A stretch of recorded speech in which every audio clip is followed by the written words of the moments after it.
What happens when America's sweetheart reaches her breaking point on live television? When the cameras are rolling and millions are watching, sometimes the mask slips and we see the real person underneath. Today, we're diving into one of the most shocking moments in morning television history, where Kelly Clarkson completely lost it during what was supposed to be a routine promotional interview. Before we get into this incredible story, make sure to hit that subscribe button and let me know in the comments what you think really pushed Kelly over the edge. The Today Show studio was buzzing with its usual morning energy. Coffee cups steamed on desks, production assistants scurried around with clipboards, and the familiar hum of live television filled the air. Craig Melvin sat across from Kelly Clarkson. In the interview area, both of them lit perfectly by the professional lighting setup. To viewers at home, everything looked normal, polished, and ready for what should have been a pleasant chat about Kelly's latest projects. "We're back in 30 seconds, called out the floor director, his voice cutting through the ambient noise. Kelly shifted in her chair, adjusting her blazer and checking her reflection in the monitor positioned just off camera. She'd done this routine hundreds of times before, promoting albums, tours, and her talk show appearances. This was supposed to be easy. Creig glanced over his notes one more time, though he barely needed them.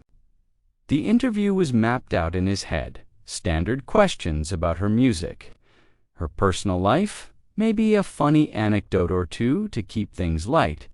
He'd interviewed Kelly before and found her to be professional, warm, and always good for a genuine laugh. Nothing in his preparation suggested this morning would be any different. And we're live in 5, 4, 3.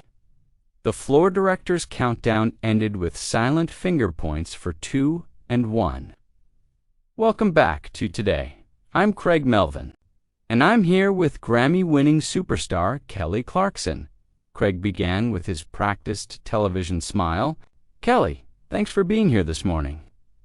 "Thanks for having me, Creig. Always love being on the show," Kelly replied, her media training evident in her polished response. But if you looked closely, there was something in her eyes, a tension that hadn't been there in previous appearances. "So let's talk about your new album. You've been working on this project for over 2 years now. Tell us what fans can expect," Creig continued, settling into his hosting rhythm. Kelly leaned forward slightly, her hands clasped together. "Well, this album is really personal to me. It's about growth, about finding your voice again after going through major life changes. I think anyone who's had to rebuild themselves will really connect with these songs."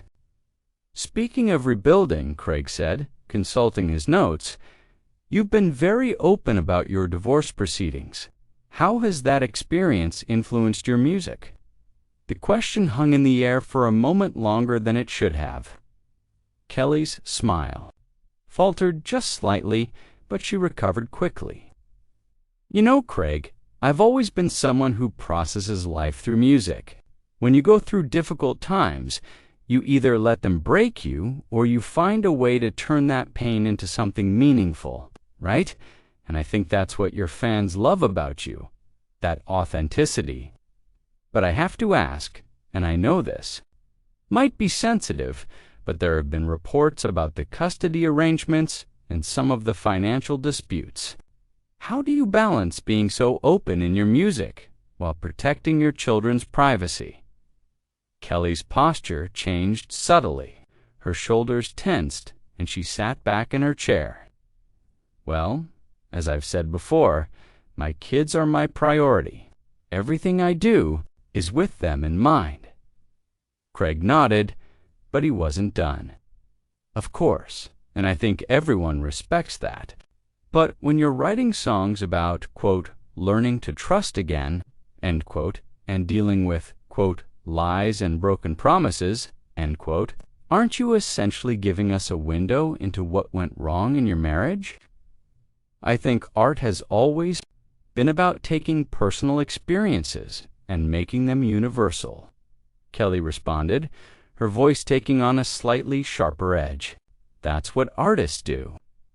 But Kelly, come on, Creig said, with a laugh that didn't quite reach his eyes, when you sing about someone who, quote, took everything and left you with nothing, end quote. In a song called Court Date Blues, you're not exactly speaking in metaphors, are you? Kelly blinked, clearly caught off guard. I'm sorry, what song are you referring to? Because I don't have a song called Court Date Blues on my album. Creig looked down at his notes, his confidence wavering for just a moment.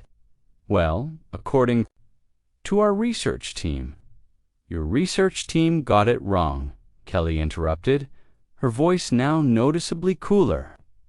And honestly, Creig, I came here to talk about my music, not to relitigate my personal life on national television.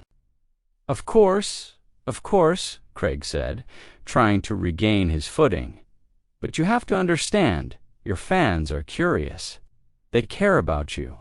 And when you're going through such a public situation, public, Kelly's voice rose slightly.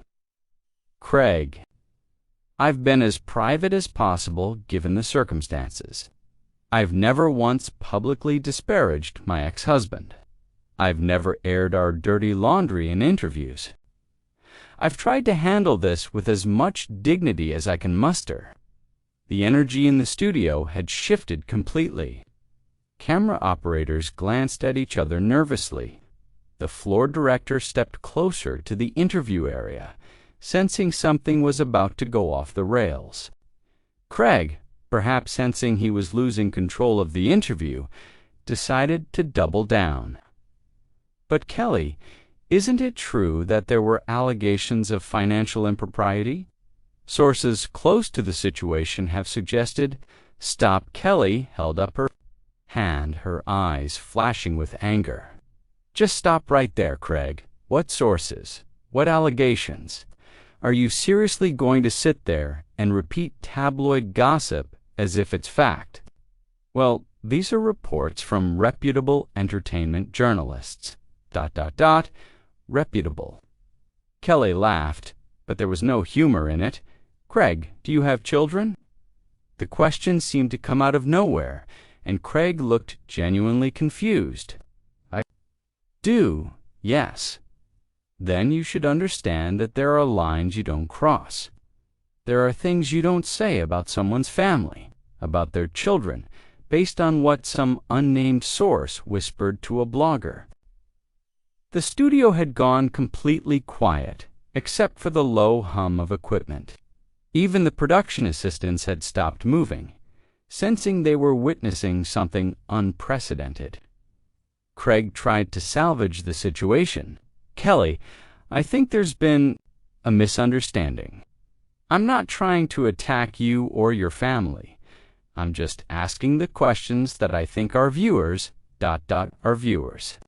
Kelly stood up abruptly, the wireless microphone pack clipped to her blazer pulling slightly at the cord. Creig, our viewers tuned in to hear about music. They tuned in to maybe learn something new about an artist they support. They didn't tune in to watch you ambush someone with made-up song titles and unsubstantiated rumors. Creig remained seated, but his composure was clearly shaken. I assure you, Kelly, there was no ambush intended. These questions were submitted to your publicist ahead of time. That's a lie. Kelly's words cut through the air like a blade. My publicist specifically said this would focus on the new album and my upcoming tours.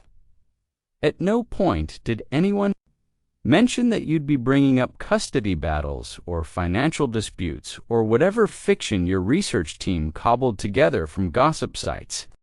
The tension in the studio was now palpable. production crew members exchanged worried glances as Kelly Clarkson stood towering over Craig Melvin, her usually warm demeanor completely transformed.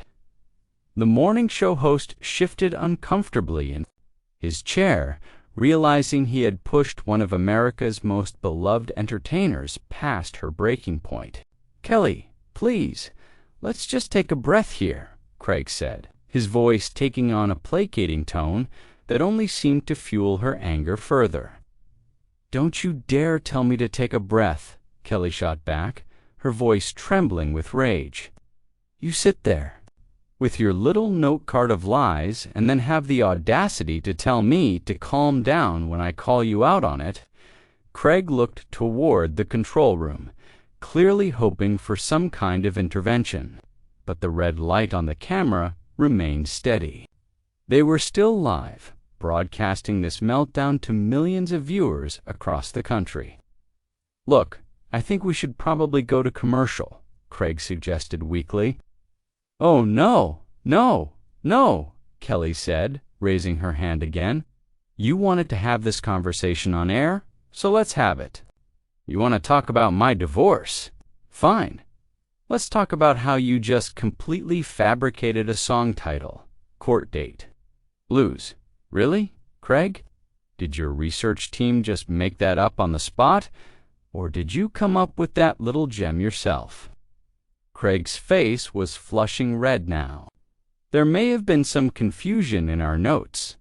"Confusion?" Kelly laughed bitterly. "That's what you're calling it? You just accused me of writing songs about court dates and custody battles based on absolutely nothing? Do you have any idea how irresponsible that is?" "Kelly, I apologize if there was an error." "If there was an error?" She was incredulous now. "Creig, you just told millions of people that I wrote a song called Court Date Blues about my divorce. That song doesn't exist. It never existed. But now it's out there in the universe because you couldn't be bothered to fact-check your ambush questions." The floor director was now frantically gesturing to Creig, trying to get him to wrap up the segment, but Kelly wasn't finished. "And you want to know what's really rich about this whole thing?" Kelly continued, her voice getting louder. "You sit there talking about protecting children's privacy while simultaneously trying to drag my kids into this mess. You think they don't hear this stuff? You think their classmates won't see clips of their mom being grilled about custody arrangements on national television?" Creig tried to interrupt. "That wasn't my intention." "I don't care about your intentions," Kelly snapped. "I care about your actions. And your actions today have been completely unprofessional and frankly disgusting." The word disgusting seemed to hit Creig like a physical blow.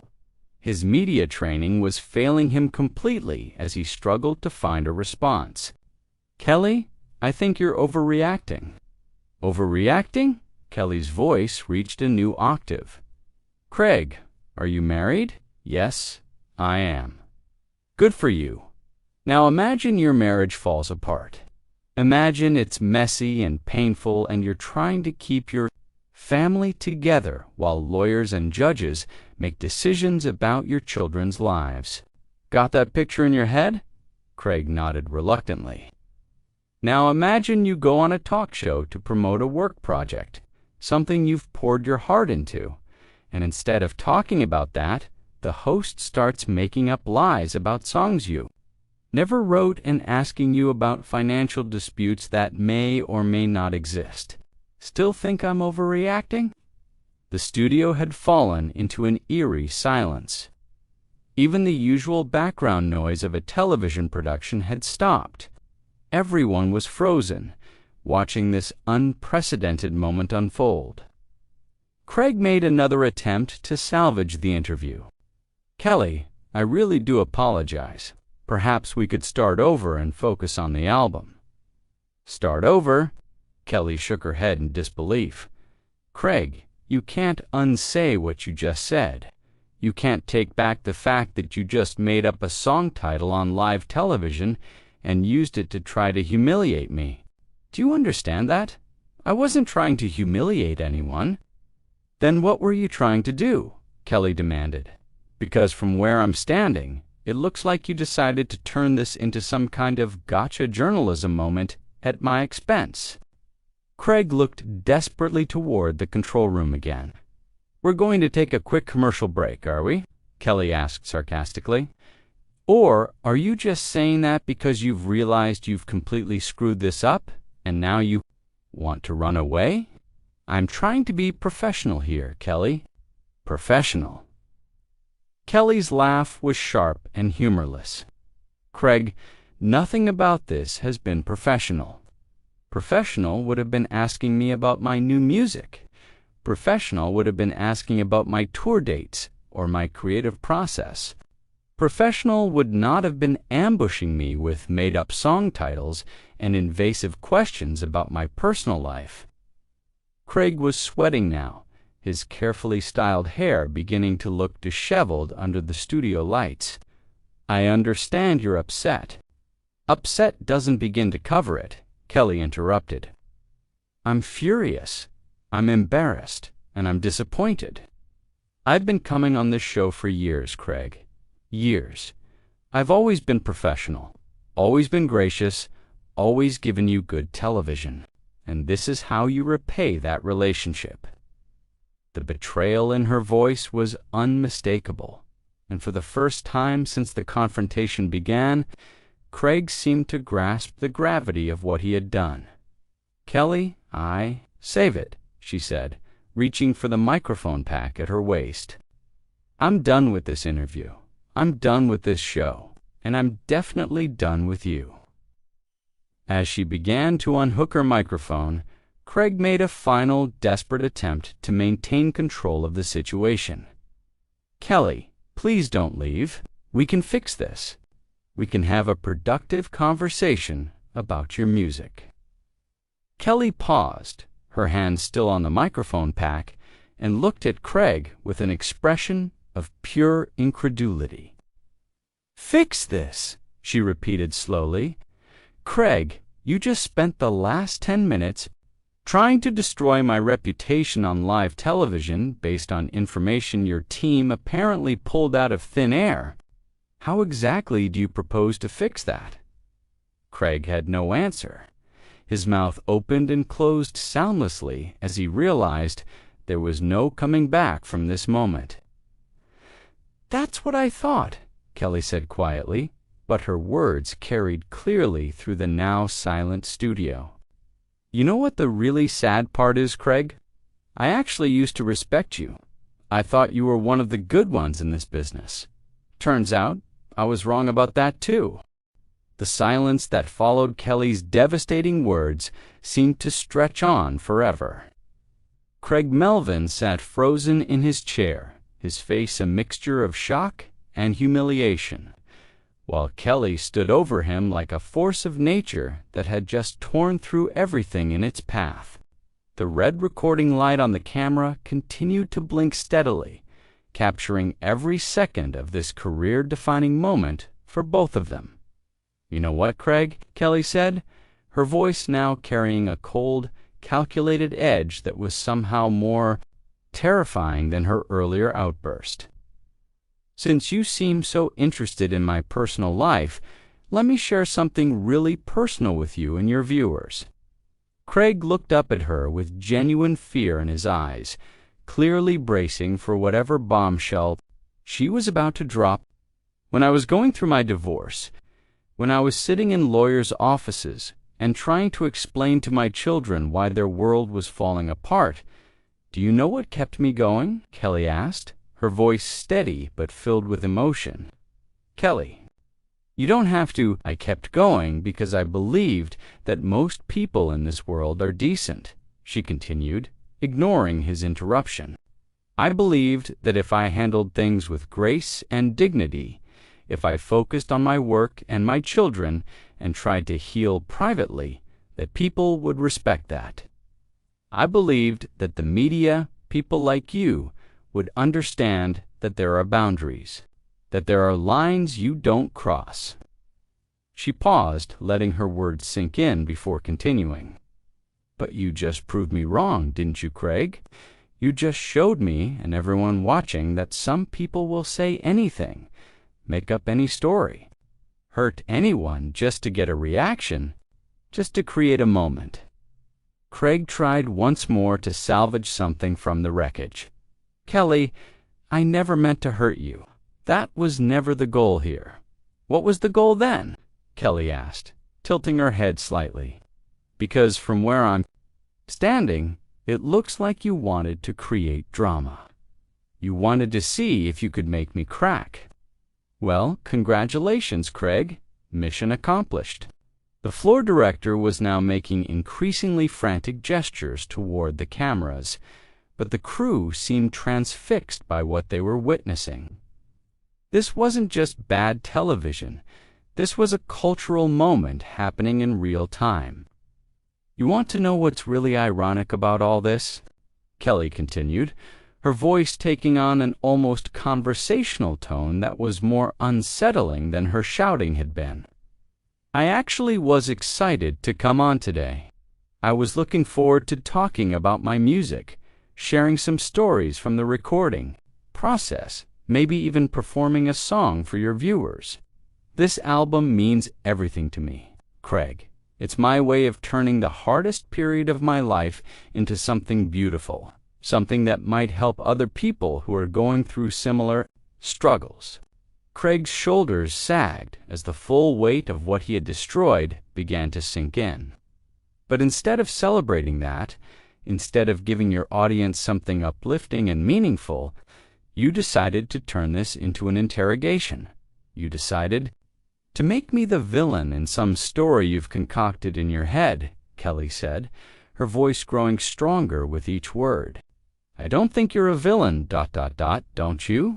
Kelly challenged. Because everything about your line of questioning suggested otherwise. You came in here with made-up song titles, unnamed sources, and leading questions designed to make me look bad. If that's not treating someone like a villain, I don't know what is. Creig ran a hand through his hair, his professional composure completely shattered. Look, maybe I approached this wrong, ... Maybe. Kelly's eyebrows shot up. Creig, there's no maybe about it. You completely botched this from the first question. And the worst part is, you don't even seem to understand why. Then explain it to me, Creig said, a note of desperation creeping into his voice. Kelly stared at him for a long moment, as if deciding whether he was worth the effort. Finally, she spoke. When someone trusts you with their story, with their platform, with their reputation, you have a responsibility to handle that trust with care. You don't ambush them, you don't lie about their work, you don't drag their children into adult problems, and you definitely don't make up facts to support whatever narrative you've decided to push. She finally unclipped her microphone pack completely and set it down on the table between them with a definitive click. But here's what really gets me, Creig. Even after all this, even after you've shown your true colors, you're still trying to make this my fault. You're still trying to frame this as me overreacting instead of you behaving unprofessionally. That tells me everything I need to know about who you really are. Creig opened his mouth to protest, but Kelly held up a hand to stop him. I'm not done, she said firmly. You asked me earlier about protecting my children's privacy while being authentic in my music. Well, here's your answer. I write about universal emotions, about healing, about finding strength after betrayal, because those are experiences that transcend any one person's story. But what you did today, making up specific details and trying to force me to confirm or deny gossip, that's the exact opposite of authenticity. That's exploitation. The studio remained dead silent as Kelly picked up her purse and slung it over her shoulder. You know what the saddest part about all this is, Creig?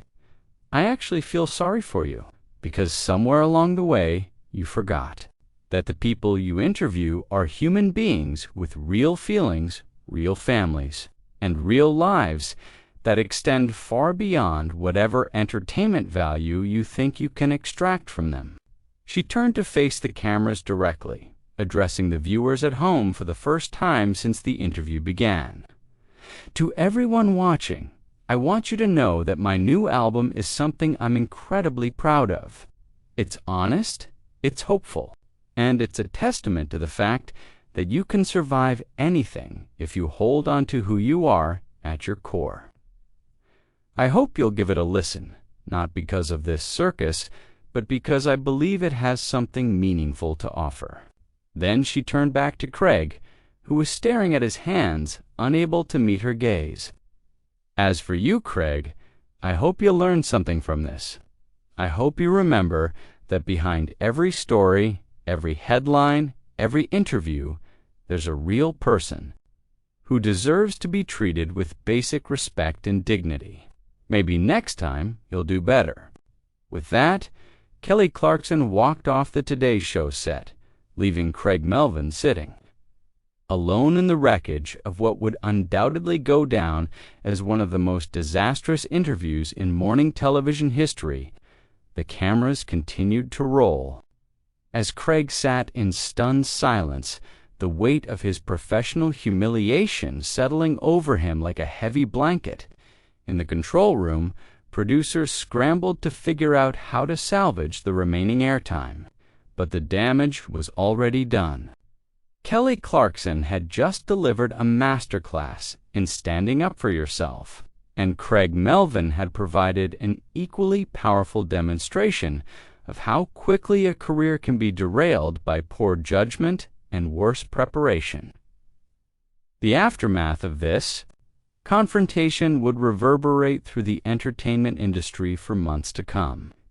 But in that moment, in that studio, there was only silence and the sobering realization that some lines, once crossed, can never be uncrossed. So what do you think? Did Kelly Clarkson go too far? Or was Craig Melvin completely out of line with his approach to this interview? Let me know your thoughts in the comments below, and don't forget to subscribe for more incredible stories from the world of entertainment.